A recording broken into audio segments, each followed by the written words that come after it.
Hello and welcome to Everybody Has a Story with Jeff Seltzer. I am your host, Jeff Seltzer. Once again, I'm really excited to have an episode this week. This is episode 20. We started back in, I think it was early to mid-July. So we've made it 20 consecutive weeks with an episode, which is pretty exciting. When I started off this journey of the podcast for Everybody Has a Story with Jeff Seltzer, wasn't sure where it was going to go or how it was going to take us, but we are on episode 20. I believe today we're going to have guest number like 17 or 18, which for me, I'm pretty proud of, right? A lot of this started off with, it was a personal goal of mine to get a podcast off the ground, learn how to podcast, learn how to edit, learn how to publish, market, all that kind of stuff. And it's been a journey. 4 months in, it's definitely been a lot of work, but it's been a lot of fun. Last week's show was really exciting, where we had Jerry Percal talking about the college experience and getting into college. Coincidentally, this past week, I also had a college night at my daughter's high school. So a lot of what Jerry was sharing was super helpful to me personally, as I was, listening to the guidance counselors at my daughter's high school about what she's going to experience. So definitely helped out. Again, a huge shout out to Jerry for being on the show last week. Huge shout out to Marcus, her son, who also, was super helpful, super great guy, and for getting that conversation together. Reminder to everybody, if you are interested in finding out all you can about the show, check us out on Instagram at Everybody Has a Story Pod. DMs are open, so if you want to be a guest, feel free to shoot me a message through that. Please like, comment, and all the fun stuff with the Instagram page. Additionally, this show's YouTube page is Everybody Has a Story Pod on YouTube. Personal Instagram is at Seltzer77 for all things Jeff Seltzer. You can check me out at jeffseltzer.com.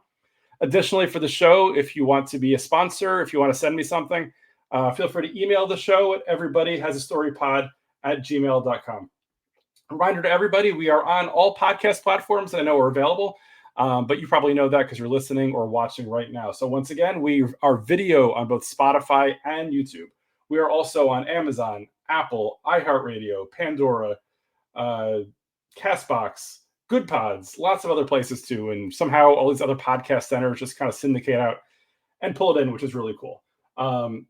Did fail to mention before, I am super thankful for all of you that do join the show on a weekly basis. If you're new to the show or just found the show recently, thank you so much. Hope you like it. Definitely, it's been a lot of fun for me. I've gotten a lot of great feedback from my listeners. One comment that I got this past week, which was, I thought, interesting, but I mean, a fair point, I guess, to call out. The person said, "Hey, Jeff, I notice very often you do reference or mention your age. We get it. You're in your late 40s and you're 47 years old. Why do you say that all the time?" It's a great question. So for me personally, it's a weird dynamic, right? So a lot of people that I know or people that I've heard of don't like to talk about their age. The older they get, I guess it's probably closer to a point in life that they don't want to think about. Or obviously, as we get older, our bodies do start to break down.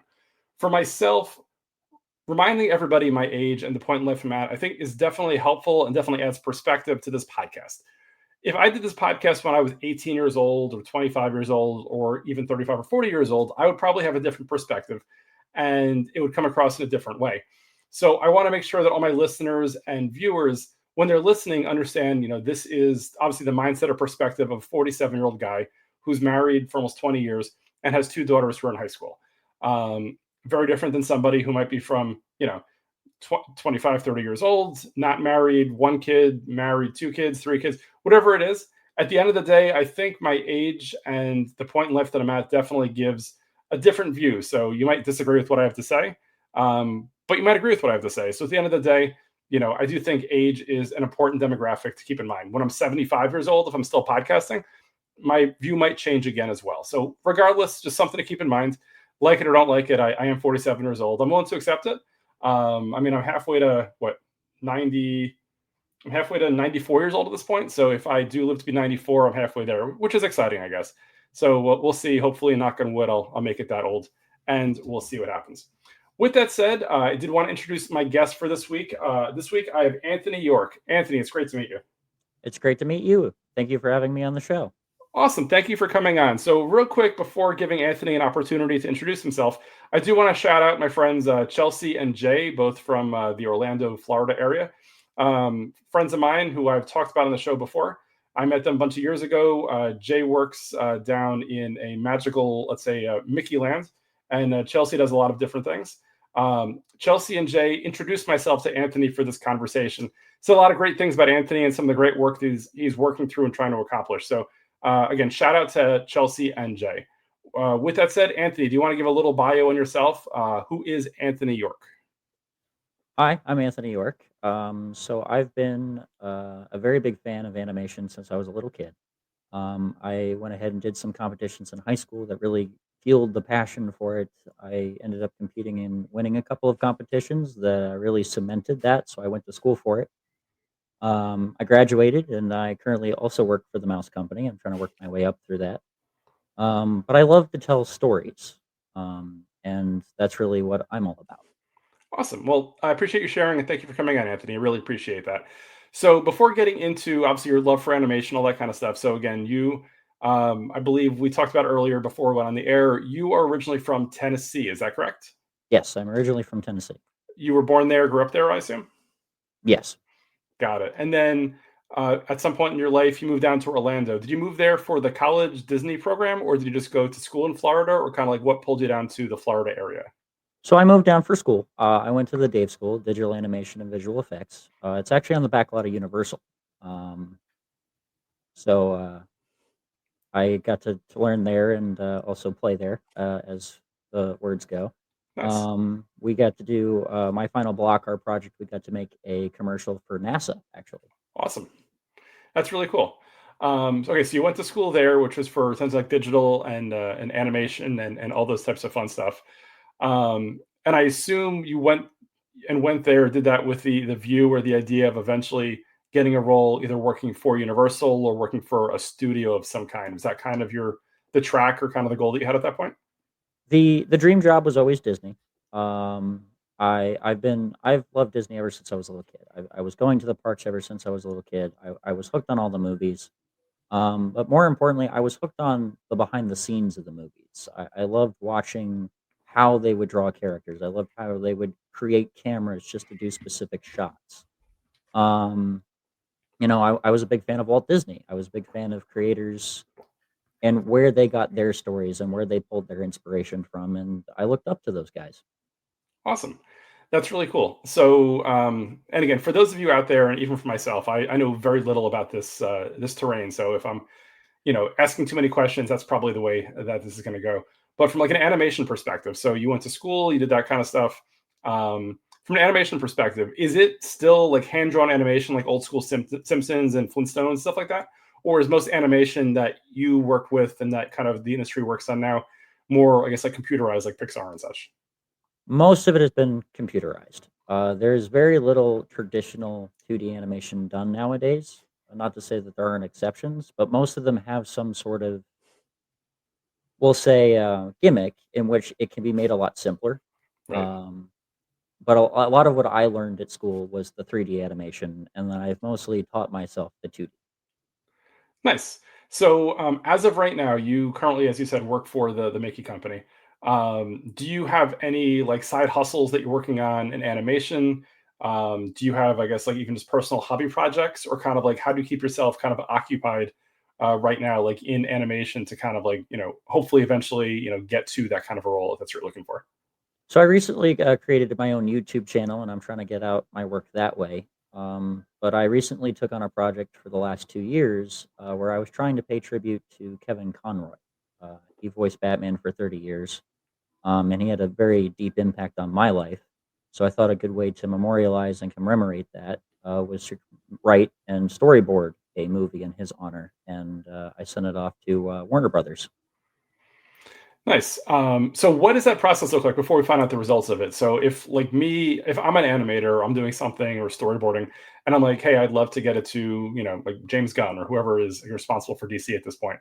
Like, is there a certain portfolio that you looked into that you have to put together, or kind of like what does that process look like? So a lot of the official process is a lot more already in the industry. Because I'm not in the industry, I took some, we'll say, loopholes. Okay. Um, but I went off basic principles of people that have inspired me over the years. When Walt Disney was still alive and he was creating these things for the first time, he didn't necessarily do it by the book. He wrote the book. Sure. So I had this idea, and I believed in this idea enough that I was just going to try. So I sat there and took inspiration from Bruce Timm. He was one of the producers on the original animated series. He Okay. did a movie a couple of years ago, Batman and Harley Quinn. Yep. He storyboarded 80 to 90% of the movie before the studio even know he was working on it. Wow. And then he brought in writers and his whole team and everything else. But to And that so point, he was, I assume, contracted with the studio going into that at that point, yeah, right? So he was an insider. yes, he was an insider. He'd been working with the studio for years. The history of Warner Brothers Animation is actually very interesting. But he was brought on for the original creators because originally his project with Warner Brothers was Tiny Toons. That's what started the whole studio. Steven Spielberg wanted to make this little cartoon, and so Warner Brothers built the studio just for that. Wow. And after about a season and a half, he's like, "Yeah, I think I'm good. I think I can go back to that." So they're like, "We just built a whole studio. What are we going to do?" So they started reaching out to see if they could get more projects, and one of those projects was Batman. Right. Nice. Um, And to your point, I mean, Batman obviously has lived in multiple forms over the last, what, like 70 years at this point, right? Like everybody remembers the Adam West from the 50s and 60s, right? And then it kind of, there was the cartoon for years. There was obviously the Michael Keaton. There was obviously the Christian Bale. There was all sorts of different versions of it. Now it's the Robert Pattinson. So Batman's been alive in some shape or form, for decades at this point. yes. Yeah. Okay, so that happens. So then, to your point, okay, so you put together a portfolio of sorts and you submitted it to DC with the hopes that they would use your story, or did you want to get a job as an animator, or kind of like what was the goal of what you submitted? So a little bit of both to answer the Okay. question. The long story on that was I drew up about 130 panels of storyboards to summarize the whole story as a whole. I then created a screenplay to outline the basic idea of what this could look like. We packaged it all up and we sent it off to Warner Brothers. We sent it off to Bruce Timm, Jim Lee, which is DC Comics. Michael Uslan, he owns the copyright to make Batman movies, and we Gotcha. sent it off to James Gunn since Yep. he's now in charge of making all of the DC films. Yes. We reached out as fans because we're not in the industry, and we claimed no rights to ever be able to touch this franchise. Right. It's licensed, it's owned. In theory, you can't go off and do your own Batman thing because DC will own you at that point. Correct. Yeah. But I believed in the idea enough that I was at least going to try. If it led to a job with them, fantastic. At the very least, I wanted to pay tribute to a man that I admired for years. Got it. And based on that, what were the results? Like, did you get a response back? I assume based on the fact that you're still working for Disney, you probably didn't get the role, but kind of like what was the next steps or the after effects of that process? It took a couple of months, but I only got one response out of all the people we sent it to. On behalf of the representatives of Jim Lee, so a nice little lawyer email from Warner Brothers Of course. saying that they don't take solicitation. So Um, not a no, not a yes, but we don't take solicitation. so basically, it was a non-answer. It's basically like, hey, regardless of how great this might be, we just can't use it. Correct. Got it. So let me ask you this then, because I know in other worlds. So, for example, a few episodes ago, I had somebody who worked for WWE, World Wrestling Entertainment, and part of the audition process was they had to put together like a script or kind of like a long form story of like, hey, if they were in the role, how they would write the weekly televisions. Is this something that, even though, let's say, DC, for whatever reason, couldn't hire you or couldn't use your material, you can use this work that you did with other studios almost as like your portfolio, like your tryout, right? So, not saying this is the way to go, but sending it off to like Marvel or to other studios to say, hey, this is the kind of stuff that I can do. Not saying, hey, I'm trying to sell you a Batman comic, but like this is the level of quality. This is how I think, and this is what I could do if you were to hire me in some capacity. Parts of it. There are definitely parts of it I could use. There are definitely parts I'd have to leave out because it is Batman and it is franchised and it's specifically Warner Brothers. But the fair use on doing fan art like this does speak to the testament of the project. I was able to create a little trailer, an animatic trailer, Okay. that showcased a lot of the storyboards that went into it. The difference between animation and animatic being that animatic is specifically storyboards playing out in a video, versus animation is just fluid. Got it. Got it. What software do you use when you do stuff like this on the computer? Like, is there a certain, like, I mean, I guess Final Cut Pro or iMovie is probably not it, but like, is there a certain software that like yourself or you've learned that the industry uses that you want to try to, obviously use as much as possible to kind of, get the best output possible? I've used a lot of softwares over the years. I'm very skilled in Adobe, Maya platforms. For this particularly, I didn't have a lot of access to those kind of things at the time. So I've been using Autodesk Sketchbook and Okay. Wondershare Filmora. So that's the editing software I was using for most of this. And everything else has just been doing it by hand. Nice. Nice. So, knowing how that worked out, and obviously knowing that again, it wasn't a yes or no, it was, this isn't the right forum to try to get a job with DC. Have you been reaching out in other ways? Do you have other venues to try to get into, whether it be DC or other studios? What are the next steps for Anthony at this point in terms of trying to get into the industry? Next step for me is I'm going to keep working on projects. I'm going to keep trying to appeal to fans because they recently launched a campaign for something else that somebody else pitched to Warner Brothers, and they've been trying to get an online presence to see if they would make the movie. I took a gamble and I went ahead and I created that animatic trailer and I created a little bio of why I created the animatic in order to see if I could get that fan response to see if I could change Warner Brothers' minds. Um, but for me, it's just going to be about perseverance and finding the project that'll finally land me that gig. Got it. And what is your YouTube channel if you want to share that out to kind of share out some of the work that you've done? So it's a 3 a.m. production at Anthony the Art Guy York. And it's all one word, Anthony the Art Guy York. Yep, and 3 a.m. production is also one word. Okay, very cool. And those are two separate accounts that I guess house both of them. Is that correct? So it's one account. You can find it either way. The Okay, name of the channel is the 3 a.m. production, but I have it linked under my Instagram, which is at Anthony at the Art Guy York. got it. I'll try to remember to tag that when I post this show, so that way in the show notes people can find it when they see the information about that. So hopefully they can Thank easily you. see it. Hopefully they can look more into what you've done, other kind of stuff like that. Spread the word of what Anthony York is doing. Well, thank you. Of course, of course. So with that said, what else would you like to talk about? So I know, again, you're really excited about Batman. You've done a lot of great work with Batman. This is not the end for you. You're just trying to figure out like where else to go in the industry and what to do.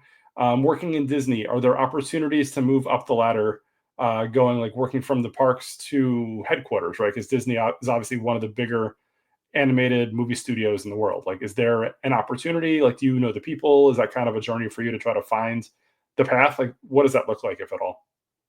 It is kind of a journey to find the people. A lot of the industry nowadays is about who you know, not necessarily what you can do. Sure. I'm trying to reach out and make those connections where I can. Over the years, I've always focused more on the art side of things than the socializing part of things, Right. and now I'm trying to compensate and do both. Um, the It's easy for me to be passionate about the art. It's a little harder for me to socialize in settings. Got it. So trying to sell it, it's like you do great work, but trying to sell what you have is what your weakness, I guess, would be here in terms of getting to that next step. Yeah, I am trying to get better at it though. Got it. I assume, or I'm asking, I guess, like, are you in LinkedIn? Like, are you looking at other people to kind of like reach out, whether it be cold message or whatever, to try to at least find somebody who knows somebody? I mean, it is a small world, I would say. All it takes is to find one person that you're connected to who knows somebody who knows somebody. Like, is that a journey or something you're trying to do, or kind of like what are you doing to, I guess, try to find those avenues? I keep so like I have the opportunities of like job postings pop up on Disney all the time. I specifically look for the art ones. Right. I've gotten close on a couple, just never made the final straw. But it is mostly about the perseverance of it. I mean, there's artists who have been doing this for years and years and years, and it is all about like what they're working on necessarily at the time and what their current projects are. Right. Because if your style fits, then they can use you. If your style doesn't fit as much, then they might not need you this time. So with that said, I mean, you do have a lot of creativity, and obviously sometimes it's right place, right time, and some of the greatest artists in the world never get found because they just aren't in the right place at the right time. Have you thought about like self publishing or creating their own stuff? Like, I know Chelsea does a lot of work with publishing her own books, or she has some kind of format she does it in. Have you thought about figuring out like creating your own character, creating a comic book based around it, and trying to see like at the ground floor, if you can do that and kind of make some make some connections or get some success through that. So it is funny you should mention that because how I really got into drawing and how I got into art. In fourth grade, I didn't have any friends. Um, and eventually, this exchange student, he came and he could draw very well. And he also had no friends because he was new. Mm. I saw him drawing one day. I looked over and we struck up a conversation. We both loved comic books. We both loved art. We loved storytelling. So all of a sudden, we were creating these characters and we made our own comic book company. And I had characters, he had characters. We would play with them on the playground, Oh, and he would draw them. I would come up with the stories. that's great. Fifth grade though came around, and he was more into sports and Of course. girls, and Of course. I was still into comic books. Yep. So I started like trying to emulate his stuff and trying to do it from muscle memory. And then once I could do his stuff from muscle memory, I tried moving on and went to YouTube. I went to videos that artists were posting and tried to copy and figure out how they were doing it and taught myself. Right. When I got into high school and things, that was where it really took off because I started taking digital arts classes. Okay. I was trying to find a way to make comic books. I figured out, if I could get that in of like, how do they do this? How do they make these panels? How do they do this? Right. And that's where I started playing with animation. My teacher, she had this little software on the computers where you could animate stick figures. And I would get done with all my work and I would sit there and I would play with it and I'd play with it. And by like the end of a week, I'd have like a 10-minute video of like stick figures that looked like the Avengers or the Justice League or That's awesome. Batman. Yeah. And she would play them in class. She thought they were so good. Yeah. We started competing in other subjects like video editing and digital arts, and we went to competitions that year. And the next year I was going to be a senior. She's like, what do you want to do next year? You're a senior, you get whatever you want. We started looking at the list. Right. Animation was on there, 3D. So I'm like, I know nothing. She's like, I'll loan you a laptop over the summer. You figure it out. Whatever happens, happens. So I went and I took it home and I started playing around with Blender and started creating little figures and figure out how like to rig things and animate things. And we got the prompt for that competition in the fall when we came back, and it was create a Go Green commercial. Oh, wow. And my teacher told me, there's no way you're going to win. So just have fun with it. So I went into a room, I started storyboarding, sketching up rough sketches, and I did not go the typical route. Okay. I had bunnies take over corporate America because of pollution. That's good. And I was doing bunny voices, and other teachers were getting a little upset that they could hear me through the walls. So I had to tone it down a little bit. Of course. But we created this Go Green commercial, and when we presented it, we definitely did not win because of the animation itself. It was very new to all of this and very raw. But the idea that we came up with something outside of the box and that our audience wasn't necessarily just any average adult who was going to be watching the commercial or TV was we were trying to get the kids' reactions. We wanted the kids to relate to something that was going on in the world that if they cared, their parents would care. Of course. And we ended up getting second place. So we got invited to nationals, which was Anaheim, California. So we got to go to Disneyland. That's pretty sweet. So we got to continue competing there.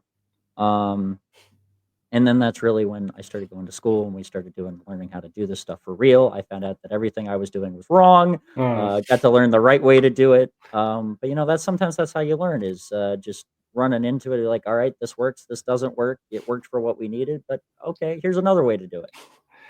Yeah, it's funny you say that because I mean, again, like this podcast in itself, I taught myself everything about podcasting. I did get some help from other people, but for the most part, this is a one-man show. Like I don't have an intern. I don't have anybody. I'm doing everything myself. It wasn't until, it feels weird saying this. Wasn't until a few weeks ago that I realized that my audio was way too light because my microphone was too far away from my face. Like my first 15, 16 episodes, my audio didn't quite sound where it should have been. And people were like, somebody actually reached out, somebody who works in IT or tech in the company I work at who heard the podcast and was like, Jeff, you might want to look at the sound where your microphone's set up. You got a good microphone, but is it on or is it your Mac microphone or like what's working? So since then, I've put my microphone much closer. I actually have it propped up, and the last couple of weeks it sounded much better. So to your point, it's you just got to do it and try it and find out what you can, and eventually hope for the best and learn along the way. It's great. Exactly. It's crazy. So it sounds like you're definitely on your journey. You're just trying to figure out kind of how to get your foot in the door. Have you considered or thought about kind of taking your experiences and kind of a lot of the artwork that you've done and a lot of the talents that you have and trying to utilize that to, like, in the meantime, like help others, right? Like, so as an opportunity, maybe, I don't know. With online, there are ways to either teach classes or tutor, or Facebook groups finding like-minded individuals trying that are looking to learn this. You can help them out with that, or kind of like, is that a venue you've looked at? Because you never know who you're going to find or run into who can kind of put you, I guess, connection with somebody else.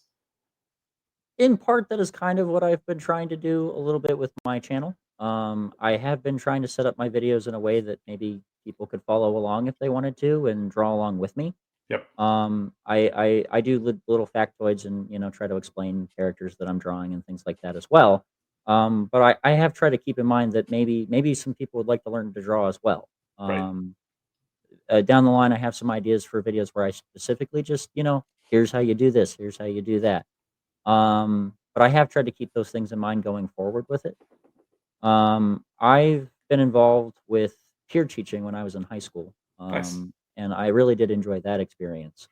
I'm currently talking to my high school teacher. She has a student right now that is very much interested in animation. Awesome. And they've talked to me about possibly doing a tutoring session or two. Nice. But we haven't submitted any of that yet. Um, so right now I'm just trying to figure out how I can hone my skills and try to get my stuff out there and get the content out there and see if that can speak for itself in a way. And just keep moving forward.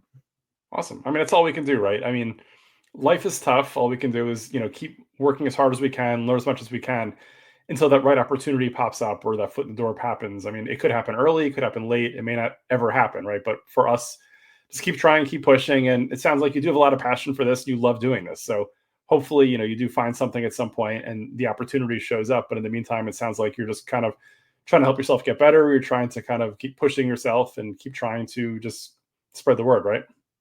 Exactly. Nice, nice. Anything else that you'd like to share about your experiences, about your interests, about like what you like to do, or about like what makes Anthony tick? I would love to talk about the movie that I just tried to create. I Awesome. don't I shouldn't call it a movie because it's not official yet. Um, It's an unofficial movie it's a that movie is, pitch. We'll go with that. yes, there it is. So this movie pitch started. So I've loved Batman for forever. My dad introduced me to it when I was a kid. I got into the animated series. That series is 30 years old now. The That show changed the way that animation was seen and heard ever since it was created. When they started filming it, they started filming it like a radio drama. Okay. So they would cast actors who had distinct voices, not necessarily voice actors, which was a very because you didn't have like Yogi Bear or Bugs Bunny. Right. You had voices. Yep. And one of those voices was Kevin Conroy. When I was a kid and I was growing up, everybody was, everybody asked me the question like, "Who's your favorite Batman?" And like they were looking for Michael Keaton, they were looking for Val Kilmer, they were looking for Ben Affleck, and I would always say Kevin Conroy, and their response without fail was always, "Who's that?" Like Right. the animated series, the Arkham games, this and that, and they're like, "No, no, no, no, no, live action." I'm like, "Well, that's harder to pick."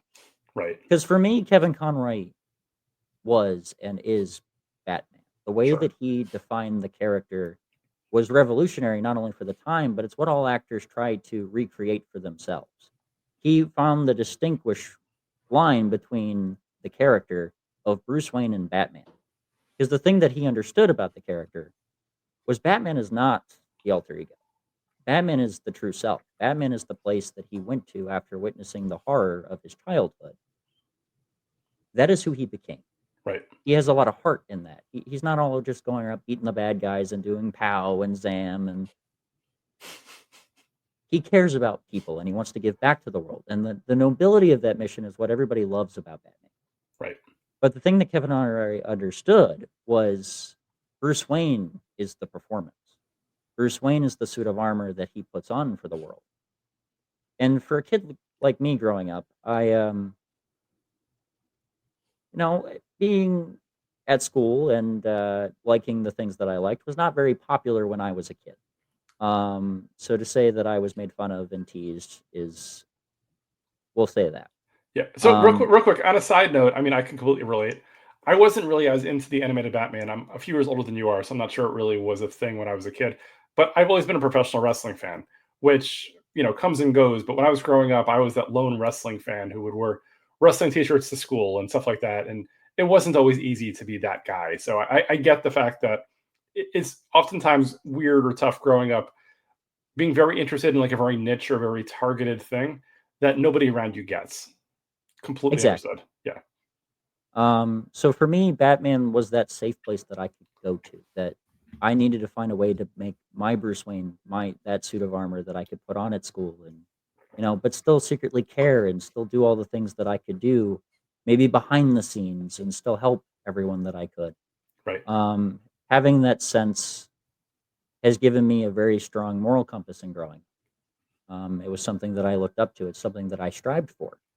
And if it wasn't for Kevin Conroy's performance to make that real, the gravity that he put into the voice, he took a lot of his own personal life experiences, which everybody can relate to some sort of trauma in their life, Of some sort course. of bad thing that happened. And the difference in the Batman comics and the cartoons and everything was there's a very common line of it all it takes is one bad day. And the meaning of behind that was you can either let a bad day define you in the negative or the positive. And I've spent my entire life trying to turn anything that was negative into that positive and taking that pain and doing something good with it. And that's all that Batman is. That's all that Kevin Conroy was. Right. Um, he brought that authenticity to the voice that you could hear it in the different levels. He had so many levels to his Batman voice whenever he was acting. There's an episode that he did that he loved doing where he voices 4 different characters. Some of them are the same character, but they're different. He voices Batman Bruce Wayne. He ends up in a dream sequence where he then voices his father, who has passed away, but in the dream, he's alive and well. He voices Dream Bruce Wayne, which is very different than his regular Bruce Wayne, and he plays Dream Batman. Okay. Now, those last two are the distinguishes here. Is he takes out all of the sense of heroism. He takes out all of the sense of there's a goal, there's a confusion to it of like, what am I supposed to do with my life? The Batman, he takes out all of the humanity in its voice. And those two have to talk to each other. Right. So he's having that internal monologue, not just as Batman and Bruce Wayne, but with himself. And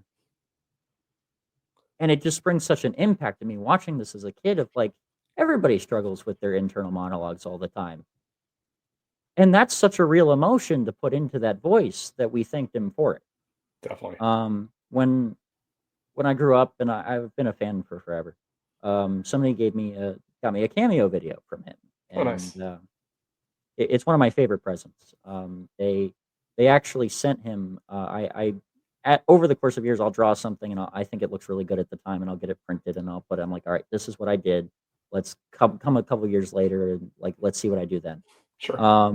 And this was about 2 years old at the time that I had drawn that I got the cameo video, and somebody had sent him a picture of this drawing that I had on my wall, and it was from the animated series. It was from one of my favorite episodes. I was trying to teach myself how to ink things like comic books at the time, and 2 years later, I didn't think it was that good.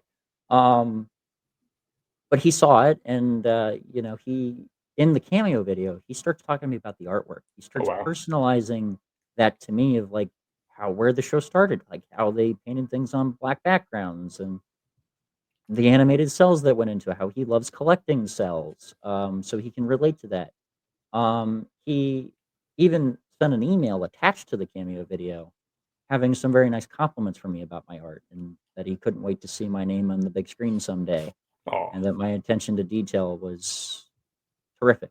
Um, and the fact that Batman believed that I could do it, when he passed away, it hit me really hard because that was my Batman. right. And I I knew it was a long shot trying to go into it, but it took me about 3 months to do 130 panels. I spent every free time that I had to create those panels because of everything that he meant to me growing up. And that was your inspiration to then putting together the portfolio you had that you sent over to DC I that you did. mentioned earlier, right? I went about creating that story.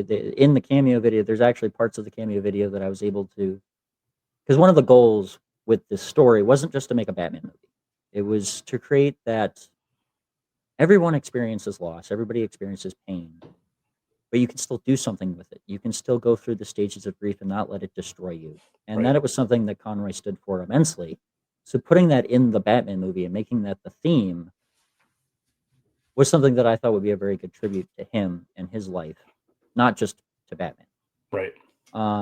So there was a scene that we constructed where obviously he's passed away, so he can't record any lines. But I took a play out of Disney's book. When they did get a horse, they have Walt Disney voice Mickey Mouse again. Obviously, he wasn't around to voice any of that, so they Of took course. all of the old dialogue Yep. and rearranged it. The only word that they couldn't come up with was red, Ah. so they had to stitch together syllables. So I took 30 years worth of content plus my cameo video, and I came up with one final speech that I thought would be something that Conroy would say, that Batman's Conroy would say, Of course. to really cement the whole idea of the movie pitch and everything else. Right. But the idea that Batman couldn't voice anything, but the story was still Batman, was the challenge, but also it was very easy to do because of the impact not only Conroy had on the character in my life, but all of the characters that Batman would interact with. Right. We could implement that story in a way that everybody could kind of have, like, well, all right, the loss of a father figure, the loss of a mentor, the loss of somebody that you knew that has inspired you, but you don't know that well. Right. So we were able to take all of that and put it all into one movie that we hoped everybody would be able to relate to that. When we were about making the screenplay, we were just kind of hoping to drag out of like, hey, here's 130 panels. This is just the summary. Right. Thousands of storyboards go into making one of these films. Yep. And it was just a passion project, and it was a story that I wanted to tell on behalf of Conroy for the impact he had. When I made Eagle Scout, he actually sent me a congratulation letter. Nice. It was one of my favorite letters that I got. But he sent it as himself and Batman. He actually sent me an art print from the show. Oh, nice. I was the first Eagle Scout that ever. So how that works is your parents and your scoutmasters, they reach out to people like, hey, this kid is made the Eagle Scout. Would you say something? Right. And my parents reached out, and he sent back the art print and everything else. I was the first one to ever ask for one. Oh, wow. And just having that, it just really cemented that I had accomplished something of like, holy crap, Batman took notice. So that's really awesome. So again, for those listeners out there, I'm sure you're definitely feeling just how much of an impact the Batman animated series, and specifically Kevin Conroy, the voice of Batman for the series, definitely had an impact on Anthony's life, right? So Anthony had said, Anthony was able to kind of relate to a lot of it. I mean, we can all relate to the fact that in lives, sometimes we wear a mask and aren't who we are. But what really hit me was the fact that, and I love this call out that you had, that most people look at Batman and think Batman is the alter ego because that's the mask, that's somebody else, versus Bruce Wayne is the everyday guy, but it was actually the opposite. Definitely never heard of or thought about that perspective, but I love it. Right? It's definitely very different, but I can completely get it. Like, he can do good things as Batman. He can do a lot of things saving lives. He can do all sorts of stuff. And then Bruce Wayne is kind of his facade or his fake life, as you can say. So that's really intriguing. It makes me think about that one. So thank you for bringing that up, Anthony. Appreciate that. Thank you for listening. Of course. So we are getting later in the show. Anything that you'd like to promote, Anthony? So I know you mentioned earlier your YouTube page, which is at, say it again, please. A 3 a.m. production, all one word, at Anthony the Art Guy York. So that's the little hashtag underneath it. Awesome.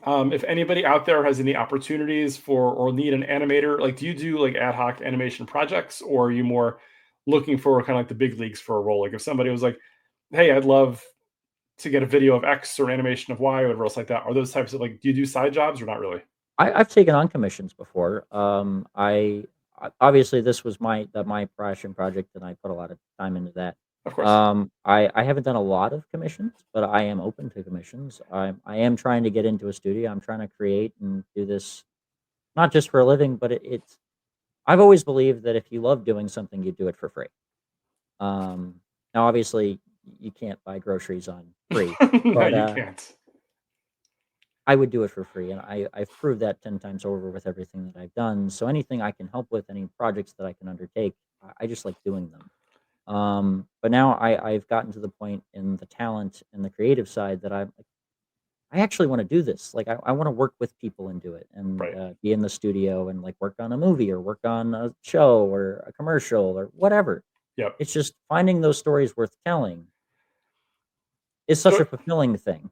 absolutely. So if somebody wants to reach out to you, is Instagram the best way? Is Facebook? Is YouTube? Gmail? Like, how should somebody reach out to you if they were interested in a commission, or if somebody out there was like, "Hey, this Anthony sounds like a pretty cool guy. I'd love to hire him for something." Like, how would they get a hold of you? My Instagram is at Anthony the Art Guy York. Facebook is just Anthony York. I think YouTube you can exchange comments and things of that. That would be a perfect way. My email, although it'd be a little long, is I, Anthony York, do you one want word. do you want to publish that out? I'm not sure if you want to get spam or whatever. Are you okay putting your email address on the podcast? Um, I don't see why not. Okay, go for it then. It's all you. Are we going to edit this part now? No, this is going live. We're going as is, so it's up to you if you want to put it out there. Just for anybody listening. So I do advertise that my email address is at everybodyhasastorypod at gmail.com. That's not my personal email address because the amount of random spam that I get from, let's say, nonsensical companies, I get quite a bit of. So I try to be a little more protective of what email address I broadcast on the podcast. But it's up to you, whatever you're comfortable with. This is probably one of your first times doing this. So just want to make sure that you're aware of the pros and the cons of putting your email address on a podcast. This is my first time doing it. Maybe I'll leave it for another time. Okay, Instagram is probably the best way to reach you. Your DMs, I assume, are open. They could probably either comment on one of your photos or they can send you a DM and get a hold of you that way. Is that fair? Absolutely. Awesome. We'll do that. Lots of great work there. So, Anthony, thank you so much for joining the show. Really appreciate it. Well, thank So, you. of course. So, once again, I want to thank all of my listeners for joining. Again, if this is your first time listening, thank you so much for finding it. We do have a lot of great episodes in the past that you should listen to. This is episode 20, so we have 19 other episodes that you can check through. If you have any feedback on any of the episodes, or if you want to be a guest, please go to Instagram at Everybody Has a Story Pod. Send me a DM. Let me know what you want to do. Let me know what you want to talk about. We'll see what we can do. Reminder also, the email address for the show is at everybodyhasastorypod at gmail.com. My personal Instagram is at Seltzer77. For all things Jeff Seltzer, you can check me out at jeffseltzer.com. Tell your friends, your neighbors, your cousins, your mom's cousins, your cousins' neighbors, all that kind of stuff about the show. The more people that listen to it, the more, just gets the more, right? So just like, comment, follow, all the fun stuff. With that said, hope everybody's an amazing week. Thank you so much for joining, and we'll have either a guest or a solo pod for episode 21. Take care. Talk to you soon. Bye.